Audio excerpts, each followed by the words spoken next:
Good morning mga kamarites. So, ito yung huling regalo sa akin.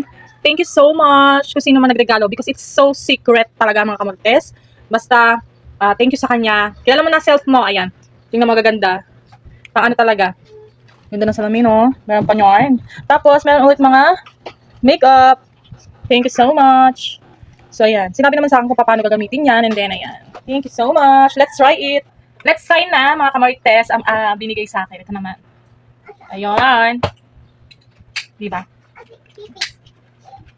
Oh, ang ganda. Ito naman isa, mga kamarites.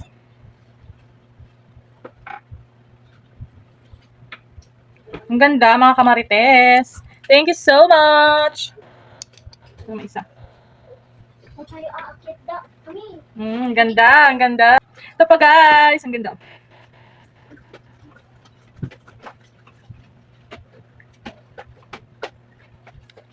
Ito naman ang isa. Ang ganda niya. Ayan.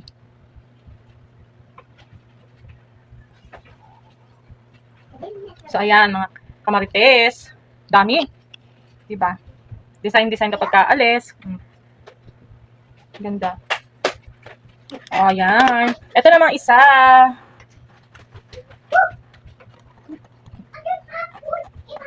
Ito pa. Ganda nito. Sa mga kamarites. Cool. Wala lang ng kotse. Diba? Ito naman. Uy, what is this? Oh, ayan. Powder siya. Okay. Lalagay sa dito. In-explain na naman din sa akin. So, yun na. Oh, see? This is it. Ito pa.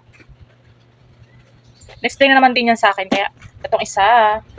Let's, tingnan natin. Kasi, ano siya, Korean. Eme. Naman, guys. Same. Okay, same sila. Same. So, ayan. And then, this. Mamaya try natin to kasi may lakad ako later. May lakad kasi ako later. So, importante. So, ayan. Ang ganda, mga kamarites. Thank you so much sa mga nagmamahal sa akin. You know it na, mga kamarites. Guys, yung mga nagmamahal sa akin there. Thank you so much. So, ayan mga kamarites. Yung mga nagsasabi sa akin wala akong mga true friends or whatever chubanet na sinasabi nila tungkol sa akin. And wala pa akong pake kasi naka-private po sila. Thank you so much para dito sa mga regalo nyo sa akin. Ditong December 2025 and ngayon 2026 na paparating ang Chinese New Year. So, thank you so much. So, ayan, yung mga nagsasabi sa akin wala daw ako friend. Actually, ako na po nagsabi sa kanila na huwag silang magla-like and comment sa mga YouTube channel ko and kahit saang mga social media sa akin dahil alam po namin magbabarkada ang sinisiraan ako ng ibang tao at bubuyuin yung mga ibang kaibigan ko na wag mo nang kaibiganin yan si Kamarites Grace, wag mo kaibiganin yan dahil pangit ugali. So automatically alam na po namin yon kaya kami magbe-best friends is through ano lang kami, either Gmail or either chat or text na lang ang ginagawa namin para nga naman na hindi kami magkasira-sira. Hindi ko rin po sila masyadong social media kasi sila yung talagang sobrang tagal ng best friend ko sa buhay ko at nang hindi talaga ako masyadong yung mga on public naman is alam niyo naman yon yung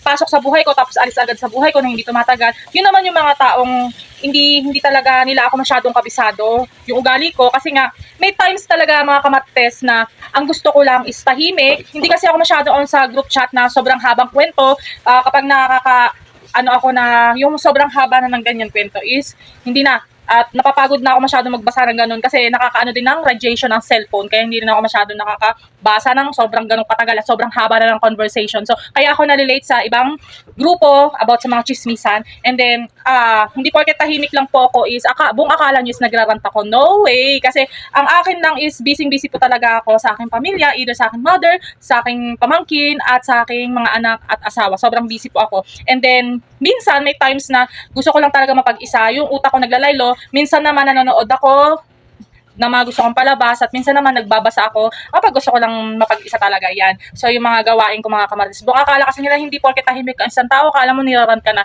Minsan kasi may mga times na ang attitude po namin is gusto lang namin tahimik. Yan. Ayaw namin ng masyadong maputak.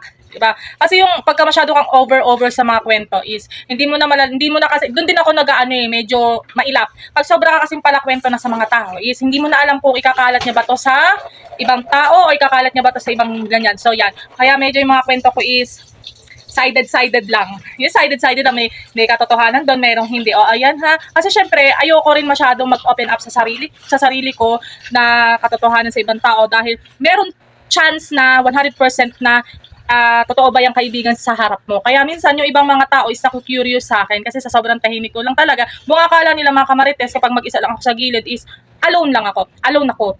So ako kasi yung tipo na kahit mag-isa ako, naka-private kasi yung mga, naka-privado po kasi yung mga totoong friendship ko. Alam namin yung kilos at galaw ng ibang peking tao, kaya medyo ako na rin nagsasabi sa kanila, ingat-ingat lang para hindi kami magkasira at tumagal-tagal ang relationship namin bilang magbe-best friendship. Ayan, so thank you so much sa mga gift. And then, thank you din po sa mga ibang taong tinulungan ako.